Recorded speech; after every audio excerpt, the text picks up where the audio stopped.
I'll be addressing a few things which I think are important for the public to understand as far as the current situation in the pandemic is concerned, and I'll take it from where Dr. Trahan left off. The first, of course, most important thing to understand is that in COVID 19, and we have now enough data that more than 85% of people will recover without any really specific treatment in the form of remdesivir, steroids, or any other drugs that we are talking about.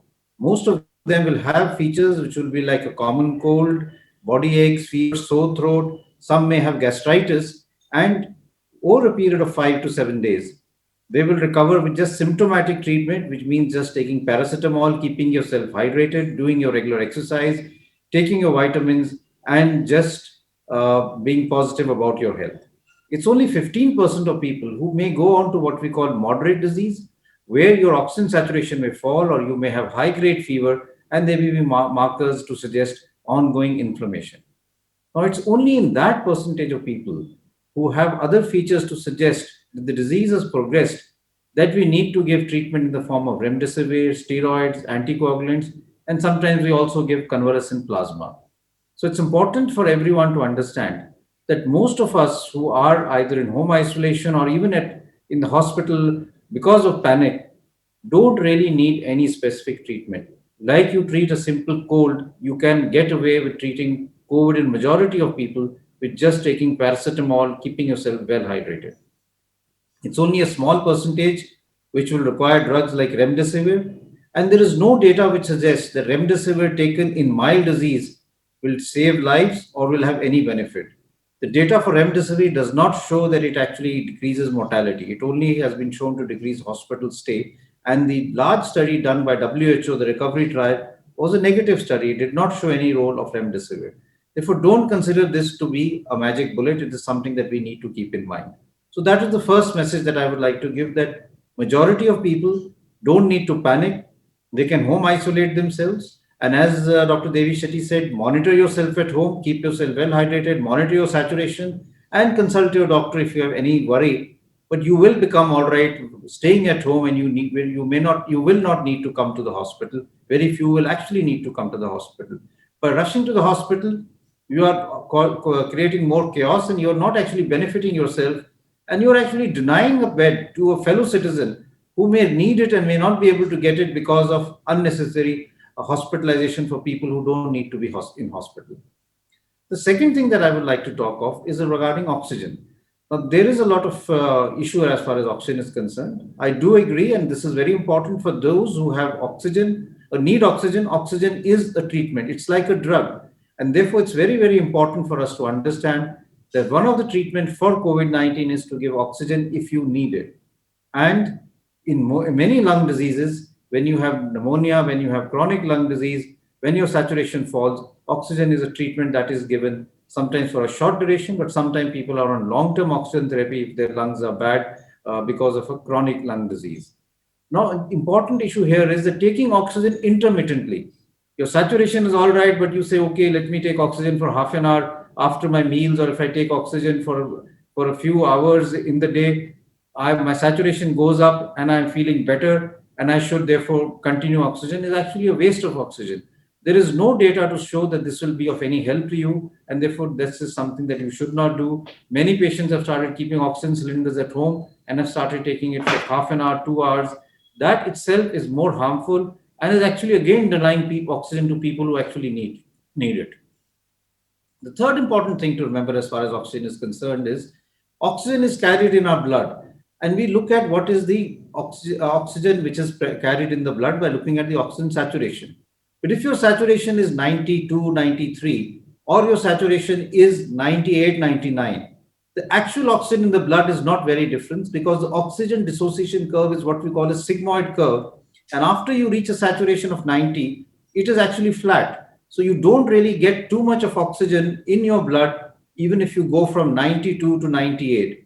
Therefore, in those individuals who are having an oxygen saturation of 93, 94, there is no need to really take high oxygen or high flow oxygen just to maintain your saturation at 98, 99. It is not going to be of any benefit.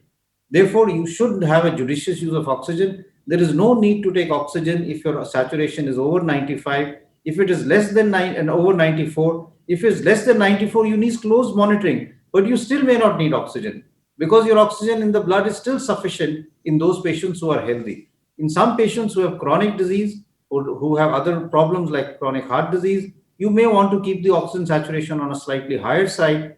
But even if your oxygen is around 90, 92, don't panic, consult your doctor. You may need to be very closely monitored, but it is not that you should start oxygen to maintain your saturation over 97, 98. It is actually going to be of not much benefit.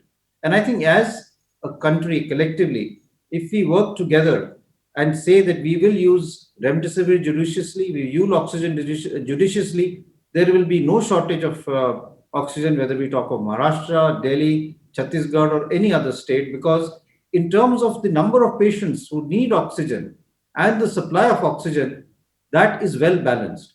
But if you suddenly start hoarding oxygen, if you start using it when you don't need it, then obviously you will have a deficiency which is self created rather than actually existing. So, my appeal to everyone is that please don't take oxygen when it is not required. Taking oxygen just for the fun of it is denying oxygen to someone who may actually need it and whose life could be saved. And secondly, even if your oxygen saturation is 93, 94, don't rush to take oxygen to bring it up to 98, 99. Your oxygen carrying capacity in the blood will remain the same. It is not going to change so much as far as the oxygen dissociation curve is concerned. The third thing that I wanted to mention was regarding vaccination. There is a lot of fear that now what is the point in getting vaccination, because I know a person who got vaccinated and even after 2 weeks of vaccination, he got COVID 19.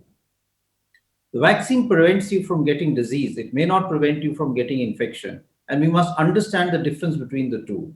The vaccine will prevent you from getting disease in the form of severe illness, hospitalization, going into the ICU, or even dying from COVID 19.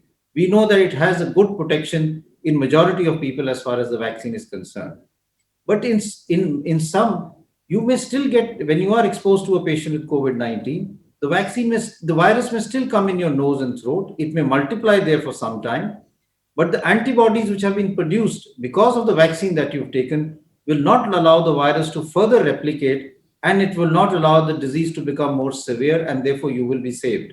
But during that time, your RT-PCR test can be positive and you may be infectious to others. Therefore, it's very important for all of us to understand that even after getting the vaccine, we may have a positive COVID report and we will also be infectious.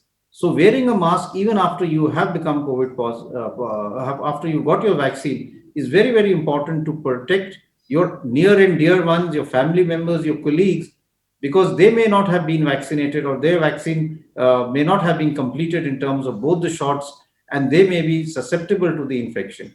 Therefore, please remember that masking is still important even after you've taken your vaccine. And the vaccine will prevent you from severe disease, but you may still get the infection, and should not get dejected that I took the vaccine and now I've still got COVID 19, because currently we know that the vaccine does not prevent from infection. Hopefully, as we go along and more research comes in, we will have better vaccines which may also prevent us from getting the infection, and that would be very good because that will really bring down the number of cases and break the chain of transmission.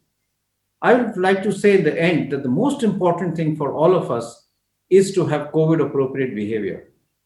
Vaccine is just one weapon that we have, but vaccine is not something which will bring down the pandemic. The number of cases that we are having right now have to be brought down by breaking the chain of transmission. This is a virus which spreads from one human to another. It doesn't spread by water, it doesn't spread by mosquitoes. So, if we are able to prevent virus spreading from ourselves, if we are positive to another person, we will break the chain of transmission and the virus will not spread in our community. Therefore, wear your mask properly. Make sure it covers your nose and mouth. It is tightly sealed from the side so that you are also protected and you are also adding to protecting others also.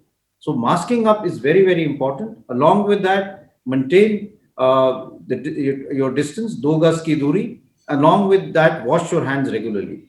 If you are in an indoor environment, make sure that there is good cross ventilation, because we are now knowing that the virus can stay as an aerosol in the air for a longer period in time, and therefore having good cross ventilation and making sure that all the air in the room is well circulated is also very, very important. But for all of us, the most important thing is that we should mask up, Avoid forming crowds, avoid crowds, because crowds can be super spreading events and we can have a huge surge in the number of cases in your locality, in your area, if you are not taking care about crowds or crowds developing. You may feel that all your friends, and this happens to residents, it happens to your friends, your colleagues, that all my friends are all right, I know them, so they are not infected, so we can all sit together and have a cup of tea or have a meal together. You may have many who may be asymptomatic. And if one of them has the infection, we are now seeing a strain which is very infectious. It will infect majority, almost all of them who are sitting together and having your cup of tea or having a meal together.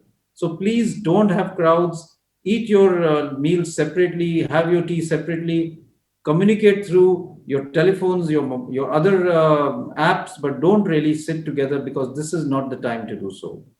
So I would just appeal to everyone, and this appeal is actually from all of us, from the doctor community, that we have to bring our cases down if we really need to really work aggressively in decreasing the load in the hospital, saving lives, and decreasing the stress that healthcare workers are currently going through because of the increasing pressure that they're seeing in the hospital. For that, every citizen should come forward and follow COVID appropriate behavior. Please wear your mask, maintain physical distancing. Please don't form crowds. Avoid others from forming crowds. Stay indoors if you don't have to go out, if it's not essential.